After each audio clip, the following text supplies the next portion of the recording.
大家好，今日帶大家嚟到 Newcastle 嘅 Granger Market，呢度收埋咗一間超地道嘅西安小食，叫做 Bang Bang Noodles。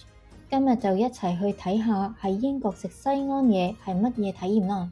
呢間嘢真係幾旺場喎，唔單止我哋啲華人鍾意食，連本地外國人都食得好滋味。睇嚟呢陣西安風吹得都幾勁下。第一次嚟到，我哋都有啲蒙查查，唔知點乜好。本來想試下最出名，好似漢堡包咁嘅肉夾饃，點知一個唔小心點錯咗做牛肉泡饃。佢係湯底嚟嘅，入邊碎濕濕咁一嚿嚿浸住牛肉湯。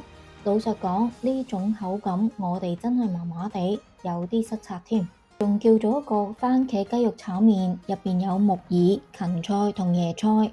番茄味係幾濃郁嘅，但個汁就多得滯，搞到成碟嘢好似湯麵多過炒麵，濕滴滴咁，同想象中嘅乾身炒麵有啲出入。不過呢隻滷水蛋就有驚喜，滷得好入味，咬落去好彈牙得嚟，又夠香，係幾正嘅。因為我哋想食啲菜，但 menu 又冇乜選擇，點知個店員勁 nice。佢幫我哋用現有嘅材料砌咗碟雜菜出嚟，有齊紅蘿蔔、木耳、薯仔同西蘭花。喺呢度有咁嘅 service， 真係要俾個讚。上次食完覺得唔係幾甘心，因為點錯咗嘢，所以過咗幾日，我哋決定再戰 Granger Market 試返啲真正嘅招牌貨。今次終於點啱啦！呢個就係傳說中嘅肉夾饃，外皮酥脆，入邊啲老豬肉碎肥瘦適中，咬落去啲汁都好多，呢個先至係真正西安味道。另外仲試咗碗蘭州牛肉湯麵，個麵條好滑溜，好有咬口，牛肉煮得夠腍，湯底又濃，當然唔少得我哋最愛嘅滷水蛋啦，perfect match。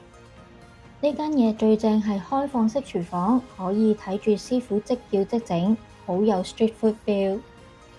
不過美中不足係座位真係幾逼，坐得唔係幾舒服，所以好多人都會嗌 take away。但如果你想感受一下街頭食嘢嘅氣氛，呢度絕對值得一試。總結嚟講，呢間 Bang Bang Noodles 雖然位置唔大，但味道同人情味都十足。喺 Newcastle 想換下口味食下西安嘢，呢度絕對係首選。如果你哋鍾意我今日嘅分享，記得 like、share 同埋 subscribe 我個 channel。你哋仲有冇啲咩隱世美食推介？留言話我知。我哋下條片再見。